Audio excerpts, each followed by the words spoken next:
I spent the last 20 years in the high-tech industry working from one of the biggest corporates in the world for Intel. I had a very unusual career, moving from one division to another. I used to be part of Intel manufacturing, Intel IT, the chipset organization, the CPU organization, and then landed in what then brought me to the cyberspace, which was the ecosystem and enablement team. We started with the business platforms, we started with the enterprise software, and then we found out that one of the biggest problems that the industry is suffering is basically cyber attacks from different types, different flavors. We quickly realized that we have a unique knowledge. We have the ability to understand the industry from inside out, from looking on the different ISVs, which are the Microsoft of the world, Checkpoints, etc., and Lenovo and HP. But not only that, to understand the full end-to-end solution from the firmware all the way to the cloud, which again gives us a very holistic view on things. The reason for me deciding to leave Intel after 20 years, it was a tough decision. It was basically leaving a very comfort place. Most people think about it as challenging your own comfort zones. And you know, Intel... Which Israelis really like to do. Yes.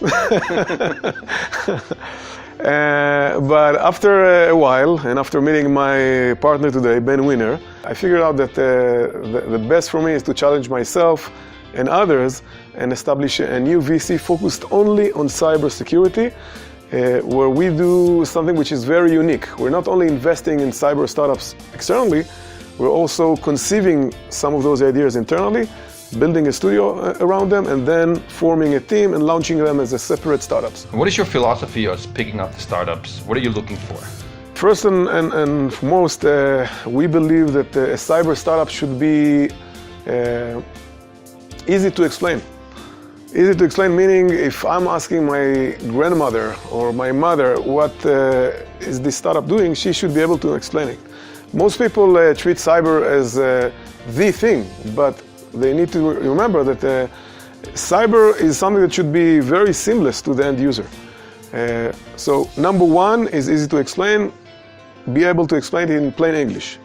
Number two is easy to deploy. Easy to deploy means the startup needs to add zero burden to the IT, to the organization that is actually implementing those methods.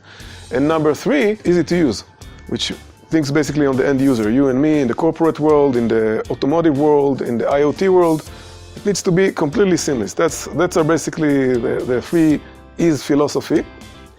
Needless to say that we are looking for those that have game-changing ideas, which means we're looking on the spark in the eyes of the entrepreneur.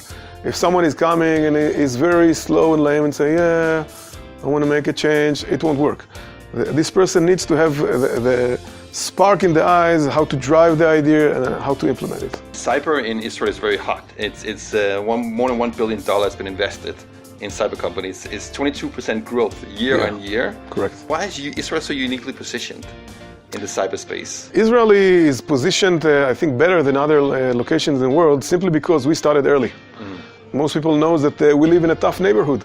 And as a result, if in the past the traditional warfare was around new weapons, new machinery, etc., today the whole warfare scene is moving into the cyberspace. So Israel was the first to test and first to battle in those domains. As a result, the pipeline goes all the way from academia to the army, units like 802.100, 8.1, etc., all the way to the presence of multinational companies in Israel, the presence of so many startups around us, the heavy involvement of the academia in cyber, and I think the mix of all of that creates a very unique opportunity. If I'm comparing Israel even to other very advanced countries, what I'm seeing here that is missing there is that pipeline that continue to create more and more ideas, more and more startups.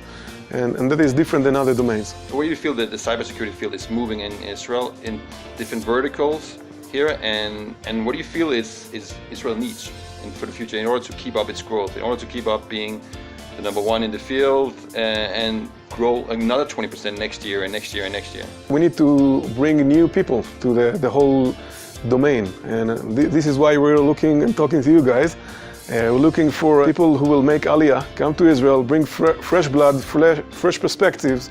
To my opinion, cyber will not stay in the boring domain. Most people think about cyber as firewall, antiviruses, these types of solutions. What we're seeing is that cyber is getting into becoming a new cross-discipline domain. I'm seeing very exciting startups in domains like life science, in genetics, in quantum physics, in all our domains, which means opportunity is lying over there. We just need to kind of do the matching between that person from the life science team and the cyber guy, and with that create a new startup and a new idea. I think that a good startup starts with a good team. I will not surprise anyone by saying that the first thing that we're actually checking when observing a new startup or discussing the pitch is how is the team built. We're looking for the right mix of people, which means you need, of course, to have the technology guys, but you also need the people with the drive, the leaders, people who will know how to adapt and how to adjust. Because in most startups, there is at least one pivot or two down the road, and if the team is a strong team, then they will be able to adjust to any kind of hurdle, any type of challenge, and will know how to grow the company. In general, I think that in Israel we're excellent in conceiving and creating new startups, but I think that the next big thing that Israel will need is to know how to scale those and make those large companies. This is exactly the type of knowledge that we're bringing in. CyberGuild is built on people who came from the industry, not finance analysts, etc.